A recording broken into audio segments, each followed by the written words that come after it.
utilizar adecuadamente, y eso constituye un déficit y un problema a la hora de poder hacer que el sistema funcione.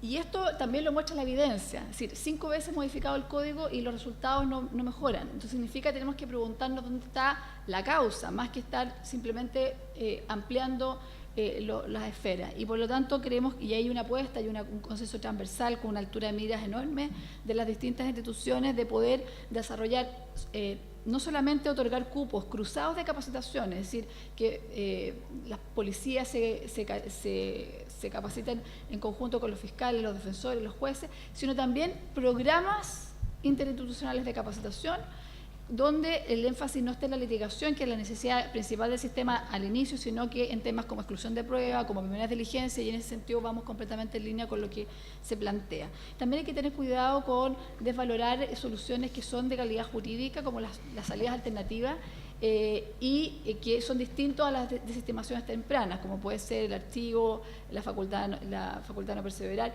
Las salidas alternativas son una salida jurídica de calidad, pero sí es importante ver cómo se controla, y en ese sentido también coincidimos plenamente con la propuesta que se hace de crear un sistema de control de no solamente las medidas cautelares, sino también de las salidas alternativas. En cuanto a la revisión, voy a destinar los últimos minutos en cuanto al rol de Gendarmería en materia de rehabilitación, que me parece que es el gran componente olvidado en general cuando se discute el tema de seguridad pública. Es un elemento clave, un pilar fundamental de cualquier sistema, y en ese sentido me gustaría, si podemos ir a la lámina a la 11. En ese sentido, me gustaría destacar que el sistema penitenciario es un componente clave en nuestro sistema penitenciario en Chile, pero también en general en la región, en Latinoamérica. Nunca ha sido muy visibilizado como un componente de la seguridad pública. Y esto ha llevado a que, dado que ha sido una realidad invisible, muchas de las personas privadas de libertad en la región y también en Chile han vivido en condiciones inhumanas, de forma completamente contraria a los derechos humanos, con un gran hacinamiento y también con pocas oportunidades en materia de reinserción laboral. Por lo tanto, y esto tal vez si yo tuviera que escoger qué cosa me gustaría que ustedes se llevaran como elemento de esta breve exposición, cuando uno habla de una política penitenciaria es mucho más que la construcción de cárceles. Siempre es posible, ¿no es cierto?, pensar que en un país se construyen 3, 4, 5, 10, pero lo importante de una política penitenciaria no es solamente la infraestructura, sino para qué se va a utilizar esa infraestructura y la capacitación, la mirada de derechos humanos, de qué manera opera las penas alternativas a la prisión. Es decir, es mucho más amplio que una mera infraestructura, y a su vez la infraestructura no es neutra. No da lo mismo, por ejemplo, si nosotros miramos el sistema concesionado actual, hay mucho que aprender a partir de eso, porque la forma de la infraestructura hoy día permite que solamente el 17% de las personas en los recintos concesionados trabajen por el diseño.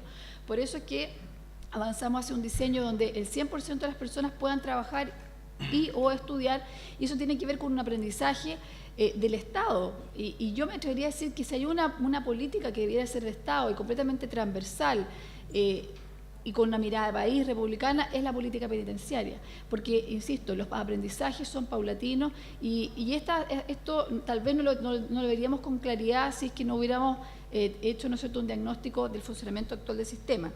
Adicionalmente, también es importante, yo creo que cuando hablamos de establecer una mirada de derechos humanos, no es simplemente por cumplir las convenciones. Está muy bien que nosotros suscribamos convenciones como Estado de Chile, pero está mucho mejor si las cumplimos. Y eso significa aplicar estándares de derechos humanos en el día a día del trabajo penitenciario. Pero como los estándares de derechos humanos no son verdades reveladas, es importante aterrizarlas en el día a día en este caso, del actuar de los funcionarios y funcionarias desde una perspectiva positiva. Por ejemplo, en materia y esto no es menor, no es simplemente porque tenemos que cumplir una convención, sino que cuando nosotros podemos disminuir la violencia dentro de las unidades, lo que logramos son mejores condiciones para la reinserción. Logramos, si una persona está ocupada en trabajar, en estudiar, puede dormir tranquila, puede estar en mejores condiciones, reducimos la violencia y Por lo tanto, las cárceles dejan de ser escuelas del delito y pasan a ser lugares donde las personas que han cometido un delito pueden reinsertarse en la sociedad de una manera constructiva.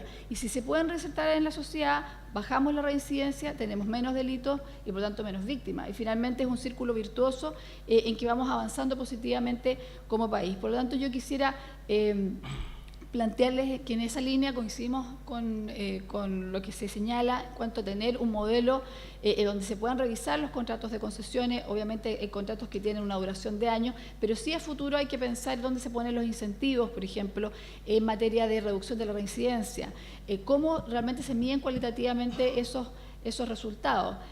También es importante pensar en que el diseño sea acorde a las necesidades de las personas que están privadas de libertad. No es menor, las necesidades de las mujeres en una cárcel son distintas a las necesidades de los hombres. Las necesidades de los grupos con orientación sexual distinta también es una necesidad especial. No podemos pensar que vamos a tener recintos estándares para todos. Y esto tiene que ver nuevamente con el concepto de que la infraestructura no es neutra. La infraestructura tiene que estar al servicio de la reinserción y la rehabilitación. Y poco se ha discutido de eso. Yo creo que es muy bueno tener esa mirada, incorporar esa mirada de derechos humanos, porque es una mirada que no solamente es éticamente necesaria, sino además desde el punto de vista de la reducción de la reincidencia, desde el punto de vista de la mayor paz social, es fundamental en nuestro país. Gracias. Un aplauso para la ministra Patricia Pérez. Y para terminar, el senador Ricardo Lagos Weber y sus 15 minutos, que le pido que por favor no se pase. No te preocupes, Paula. Primero, muchas gracias por la invitación. Saludos a todos. Bueno, voy directo al grano, pero además que Eugenio creo que hizo un esfuerzo tremendo, pero en 15 minutos presentar 2 capítulos, Eugenio, la verdad que no te hace justicia con lo que tú tenías en el documento, para ser franco, para los que leyeron el documento. Quiero partir diciendo primero que esta es más que una buena propuesta, una propuesta bien osada, en particular para los estándares chilenos. ¿Ya? Dado la pobreza del debate nacional en esta materia, yo creo que esta propuesta, los que se den el tiempo y les interese esta materia, más allá del diagnóstico, y que como diagnóstico también es bueno porque es un documento de entrada para el tema, los que quieran introducirse en este tema, es ameno para leerlo, como comentario general. Sin embargo, quiero hacer, y para rescatar la importancia del tema y cómo lo ponemos en esto, lo estamos discutiendo hoy día con otras 95 propuestas que son muy amplias, que abarcan muchos temas, pero curiosamente, de acuerdo a lo que dicen las redes sociales en este minuto sobre este seminario, ya que está haciendo más, tiene streaming creo que en 5 o 6 canales simultáneamente, hay hartas lucas acá entre medio, a propósito, ¿ya? ¿Qué es lo que hay? Que dice las redes sociales, yo no tengo el libro todavía, que por ejemplo temas de género, ni de laborales trabajo, ni temas pueblo originario están contemplados como temática individual. No es que no estén tal vez abordados indirectamente. Pero entonces no deja de ser notable que 3 temas tan potentes como es género, laboral y el tema pueblo originario, no parezca y aquí tengamos nosotros un espacio para discutir un tema que hace 10 años en Chile era imposible siquiera conversarlo. Creo que tiene un valor además, y eso lo conversamos a propósito de la visita a Chile que tuvo recién de Ethan Nedelman, que es el director encargado, no sé cómo llamarlo, presidente de la Alianza Mundial para la Política de Drogas, que gente del establishment, en el sentido más sano del término, está abocándose a este tema. Han habido economistas siempre que han hablado desde el punto de vista del tema liberal y legalización, pero yo diría que cuando hay gente que viene de universidades más tradicionales, con formaciones más neoclásicas, comienzan a converger con miradas más liberales, creo que tenemos un debate bueno. ¿Qué tema yo eché de menos en el capítulo? Un tema que es importante, tú lo mencionaste, hiciste un descargo al comienzo, pero el estudio, y eso sí son francos, aborda básicamente cuáles son los costos y beneficios de la actual política versus una política alternativa que apunta a la legalización, ¿ya? Y dejando de lado algo que es importante, no es que no importe, tú lo dijiste, pero todo el tema normativo de derechos individuales. Acá hay una dimensión de la discusión sobre el tema de legalización o no del consumo de droga respecto a los derechos individuales de las personas. No es solamente el tema si hay un costo o no beneficio y las externalidades que hay en materia de recaudación de impuestos, regulación de los productos, eliminar la renta que viene de la legalidad, sino que hay un componente también de derechos individuales. Esto es como hablar de la eutanasia, ¿ya? Es un tema cargadamente valórico, pero de derechos individuales, y que creo que tiene que estar presente en esta discusión.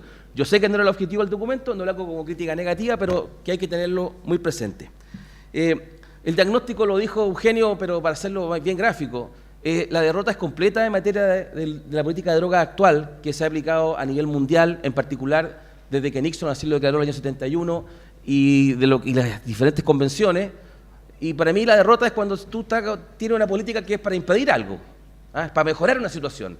Y si la idea era que se disminuyera el consumo, la mala noticia es que ha aumentado el consumo. Si la idea era que se disminuyera el crimen asociado ha aumentado y se ha multiplicado. ¿Y están presos básicamente algún narcotraficante grande? No. ¿Están presos quiénes? Los narcomenudistas.